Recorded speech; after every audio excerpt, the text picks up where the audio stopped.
ஆமா, நான் தேடிக்கொண்ட பிரச்சனை தான். நான் தேடிக்கொண்ட பிரச்சனைக்கு அல்லாவோட உதவியை கொண்டு நான் தான் அதுக்கு தீர்வு காணணும்னு போராடிட்டு இருக்கிறேன், முயற்சி பண்ணிட்டு இருக்கிறேன், நின்னு ஃபேஸ் பண்ணிட்டு இருக்கிறேன். நின்னு ஃபேஸ் பண்றவனையும் முயற்சி பண்றவனையும் கை கொடுத்து தூக்கி விடலாம் பரவாயில்ல, கையை தட்டி விட்டு குழி தோண்டி புதைக்காம இருக்கணும். அந்த வழியை செஞ்சுட்டு எப்படி பாதிக்கப்பட்டவங்களுக்கு நீதி கிடைக்கும்னு நினைக்கிறீங்க? ஒருத்தனை முற்றிலுமா ஒழிச்சு விட்டுட்டு அவனை எழுந்துக்கவே செய்ய விடாம பண்ணிட்டு அவனை எந்த காசு பணமா அவன் பக்கத்துல நெருங்க விடாம பண்ணிட்டு அவங்க மத்தவங்களுக்கு பாதிக்கப்பட்டவங்களுக்கு காசை கொடுக்கணும்னா எப்படி கொடுப்பான்? யாரு கொடுப்பா? எப்படி கொடுக்க முடியும்? நீதியை நேர்மையா செயல்படுத்த விரும்புறவன கொஞ்சம் சரிக்கிட்டானா கை கொடுத்து மேல தூக்கி விடணும். அவனை முற்றிலுமா அழிக்கணும்னு நினைக்கக்கூடிய இந்த குணம் என்ன குணம்? என்ன உங்களுக்கு அப்படி என் மேல வைத்தறிச்சல்? உங்களுக்கு என்ன? உங்களுக்கு என் மேல பொறாம வந்துருச்சு? அப்படி என்ன? நீங்க ஒருத்தனை இப்படி ஒருத்தனை குழி தோண்டி புதைக்கணுங்கிற அளவுக்கு என்ன எண்ணம்? நான் உங்களுக்கு என்ன பண்ணிட்டேன்? அப்படி என்ன பண்ணிட்டேன் உங்களுக்கு?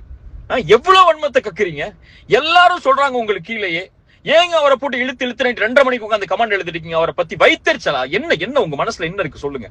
ஒருத்தர் அழியணும்னு இருக்கா? ஒருத்தர் சாவணும்னு இருக்கா? இல்ல செத்து போனா நிம்மதி அடைவீங்க? அன்னைக்கே கேட்டேன், ஒருத்தருடைய மௌத்து தான் உங்களுக்கு நிம்மதி கொடுக்குமா? என்ன செய்ய விரும்புறீங்க?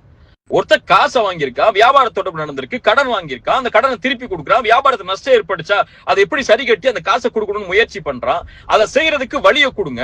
அல்லது ஒரு தரப்பை மட்டும் கேக்குறீங்க, இன்னொரு தரப்பை கேட்க மாட்டேங்கிறீங்க. என் தரப்புல ஒரு வார்த்தை இந்த மாதிரி காசு கொடுக்குற சொன்னாங்களே, இவங்களுக்கு ஏதாவது கொடுத்துருக்கீங்களா? என்ன அடிப்படையில வாங்கியிருக்கீங்க? எந்த அடிப்படையும் இல்லாம சும்மா வாய்க்கு அந்த மாதிரி உட்கார்ந்து எழுதிக்கிட்டும் வாய்க்கு அந்த மாதிரி மத்தவங்க சொல்றதை கேட்டுக்கிட்டு நீங்க செய்யக்கூடிய இந்த விதமும் எந்த அடிப்படையில நியாயம்னு சொல்லி யார் வந்து நிப்பா? உங்க தரப்புல இருக்கக்கூடிய கேள்விகளை நான் கேட்டா நீங்க தாங்குவீங்களா? இவ்வளவு வருஷம் பொருளாதாரங்கிறீங்கல்ல, பொருளாதார குற்றச்சாட்டுங்கிறீங்கல்ல, எந்த அடிப்படையில் நடத்துறீங்க?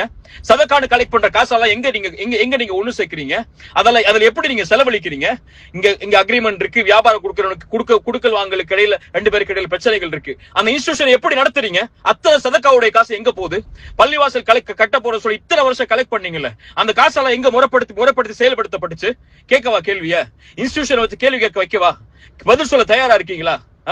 எந்த அடிப்படையிலுமே இல்லாம எவ்வளவோ என் மனசுல அவ்வளவு குற்றச்சாட்டுகள் உங்களை பற்றி வந்துச்சு. பொருளாதாரத்திலையும் சரி, மத்த விஷயங்கள்லயும் சரி, எல்லாத்தையும் எல்லாம் ஒரு இடத்துல ஒப்படைச்சிட்டு இன்னொருத்தவங்களுடைய கண்ணியம் இருக்கு, இன்னொருத்தருடைய மான இருக்கு, நமக்கு தெரியாத விஷயத்த பேசக்கூடாதுன்னு அமைதியா இருக்கிறேன்.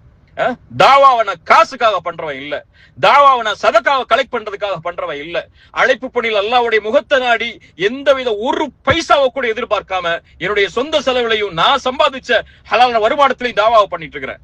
இப்படி இருக்கும் போது கூட உங்களுக்கு ஒருத்தன் வியாபாரத்துல கொடுக்கல் வாங்கல சறுக்கிறாங்கிற பட்சத்துல அவளை முற்றிலுமா அவளுடைய கண்ணியத்தை தரைமட்டமா ஆக்கணும்னு நினைக்கக்கூடிய இந்த குணம் யார் கற்றுக் கொடுத்த குணம்? இது உங்க மனசுல எப்ப ஆறப்போகுது? ஒருத்தருடைய மரணம் தான் ஆற வைக்குமா? நீங்க செய்த குற்றங்களை முதல்ல பாருங்க. உங்களை பத்தி வந்த அத்தனை குற்றச்சாட்டுகளை நான் இப்ப பேச ஆரம்பிச்சேன்.